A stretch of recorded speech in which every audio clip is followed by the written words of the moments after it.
अस्सलामुअलैकुम रहमतुल्लाहि वबरकातुहू। उम्मीद है लोग खैरियत से होंगे। तो पुरानी वीडियोस में मैंने शायद आपको सही से ना बताया हो कि रिएक्ट ऐप किस तरह बनाते हैं, तो उसके लिए माज़रत मांगूंगा। तो अब देखते हैं कि किस तरह हम बना सकते हैं। तो सबसे पहले तो आपको गूगल क्रोम पर ही जाना पड़ेगा, जो ब्राउज़र आपके पास है। तो नेट पर डाउनलोड करेंगे Node.js, ठीक है। तो आपको ये Node.js डाउनलोड करना पड़ेगा। अब Node.js का बेसिक जावास्क्रिप्ट का रन टाइम इन्वायरमेंट है, क्योंकि जावास्क्रिप्ट तो ब्राउज़र में रन करती है। लेकिन अगर हम इसको सर्वर साइड में करना चाहें या जावास्क्रिप्ट को हम प्लेटफॉर्म पे स्क्रिप्ट को रन करना चाहें, तो उसके लिए हम Node.js इस्तेमाल करते हैं, ठीक है। यानी आउटसाइड ब्राउज़र, ठीक है। तो यानी मैं दिखा भी देता हूँ मैं आपको। तो अब आप सीधा लगता है कि JavaScript run time environment. Run time environment क्या होता है? बेसिकली जैसे आपको पाइथन है, तो पाइथन का भी रन टाइम इन्वायरमेंट है, जो आपको पाइथन के कोड को आपके विंडोज़ में रन करता है। इसी तरह जावा का भी है, जिसको जेरी कहते हैं। तो इसी तरह Node.js का जावास्क्रिप्ट का रन टाइम इन्वायरमेंट है, ठीक है। तो अब हम चलते हैं वीडियोज़। सबसे पहले तो आपने करना है npm install -g create react app, ठीक है। ये आपने रिएक्ट ऐप को क्रिएट करना है, ठीक है। तो जब आप एक बार कर देंगे तो दोबारा करने की ज़रूरत नहीं पड़ेगी। आप चाहो तो इसी टर्मिनल में भी कर सकते हो, या चाहो तो CMD में भी कर सकते हो, आपकी मर्ज़ी। क्योंकि बेसिक जो VS स्टूडियो कोड का टर्मिनल है वो भी इंटीग्रेटेड टर्मिनल ही है, जो विंडोज़ का डिफ़ॉल्ट टर्मिनल है, ठीक है। तो उसके लिए जब रिएक्ट ऐप क्रिएट करनी है तो उससे पहले, लेकिन रिएक्ट ऐप क्रिएट तो आप कर लेंगे, लेकिन जब पैकेज डाउनलोड करने की बारी आती है तो उसके लिए दो तरीके हैं। जो आपको बाय डिफ़ॉल्ट है, जो आपको Node.js खुद प्रोवाइड करता है, वो है npm, ठीक है। npm इंस्टॉल, ठीक है। आई लिखेंगे मतलब इंस्टॉल -g ग्लोबल करने के लिए, लेकिन अगर आप ग्लोबल नहीं करते सिर्फ उसी प्रोजेक्ट में ही रहेगा, ठीक है। तो आपने सबसे पहले तो करना है npm i-g yarn, ठीक है। ये ऑप्शनल है, चाहो तो करो, चाहो तो ना करो। मैंने पहले से किया, वैसे मैं दोबारा एंटर नहीं करूँगा।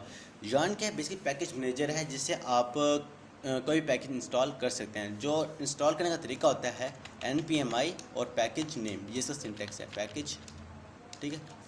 अच्छा, yarn ऐड कर लेंगे। yarn से क्या होगा? yarn से ये होगा कि आप पैकेज डाउनलोड करेंगे, लेकिन फास्ट होता है, क्योंकि पैरेलल होता है, ठीक है। ये फास्ट है। yarn ऐड उस पैकेज का नाम, चीज़ सेम है, कोई फ़र्क नहीं है। अब हम बात करते हैं मुद्दे पे, रिएक्ट ऐप किस तरह क्रिएट करते हैं।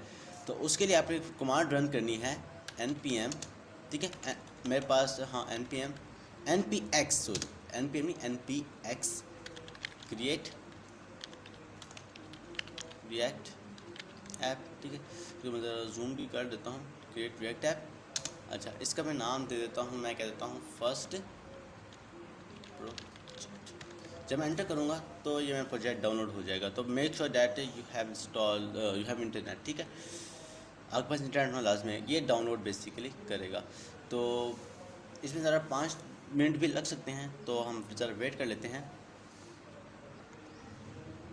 ये देखिए, ये हमारे पर जेट सिम इंस्टॉल हो रही है, तो इसमें कुछ टाइम लगेगा। तो मैं वीडियो यहाँ पॉज कर रहा हूँ। ये देखें, ये डाउनलोड अभी हो रहा है पर आप तो, लेकिन देखें अभी डाउनलोड हो रहा है, लेकिन यूज़ नहीं कर सकते। लेकिन हमें फ़ोल्डर बना हुआ आ गया। तो मैं आपको समझा देता हूँ, मेरी पुरानी वीडियो में सही से ना समझ सकी हूँ तो माज़रत मांगूंगा। तो आप यहाँ से देख सकते हैं, ठीक है। अभी नॉर्मल मॉड्यूल्स आ गया, तो अभी तक प्रोजेक्ट पूरे टाइम डाउनलोड नहीं हुआ, वरना यहाँ पे SRC भी आ जाएगा। यहाँ पे हमारे पर और फोल्डर्स भी हमें मिल जाएंगे, ठीक है। तो हम ज़रा वेट करते हैं। तो हमारा प्रोजेक्ट ऑलमोस्ट रेडी हो चुका है, लेकिन हमें डाउनलोडेबल स्टफ़ मिल चुका है, ठीक है। तो ये है पब्लिक डायरेक्टरी, इस पर आपको वर्क नहीं करना। ये सिर्फ जब आप अपनी सर्वर को रन करते हैं या आप इसका नाम बिल्ड करते हैं, तब ही ये इसका नाम काम पे आती है। तो होता क्या है, जब भी आप सर्वर रन करते हैं तो सब चीज़ रेंडर होती है यहाँ पे, ठीक है। तो बेसिकली रिएक्ट बनाता है वर्चुअल डोम एलिमेंट्स बनाता है, जो सब कुछ इसी में ही रेंडर होते हैं, ठीक है। तो इसको अपना काम बिल्कुल भी नहीं करना पब्लिक में, ठीक है। और ये है SRC, ये है आपका जहाँ पे आपका पूरा रूट डायरेक्टरी आपकी काम कर रही है, ठीक है। तो आपने जो index.js है, ये आपका है मेन प्रोजेक्ट, ठीक है। ये आपका मतलब मेन फाइल है पूरी। और जहाँ पे जो आपको ये दिख रहा है कि आप कंपोनेंट, जैसे मैंने पुरानी वीडियो में देख चुके हैं पूरे, ठीक है। तो मैंने, अगर आपने नहीं किया तो मैं प्लेलिस्ट की, आप वीडियो के एंड में आप देख सकते हैं कि आप मेरी चैनल की प्लेलिस्ट में जाके आप उसे चेक कर लीजिएगा, ठीक है। अब मेरे पास ये रिएक्ट का बन चुका है, लेकिन अब यहाँ पे मैं करूँ npm स्टार्ट, ठीक है, तो मुझे कुछ भी नहीं होगा, एरर आ गया, ठीक है, क्योंकि वो स्टार्ट नहीं कर पाया। लेकिन मैं आप npm स्टार्ट कीजिएगा, लेकिन अगर आपने yarn इंस्टॉल किया हुआ है फिर आप yarn पे काम करेंगे। अगर आपने yarn इंस्टॉल नहीं किया हुआ तो यहाँ पे आपको yarn.log की जगह npm.log लिखा होगा, ठीक है। अच्छा, मैं यूज़ करूँगा yarn स्टार्ट, लेकिन अभी भी एरर आएगा। एरर क्यों आएगा?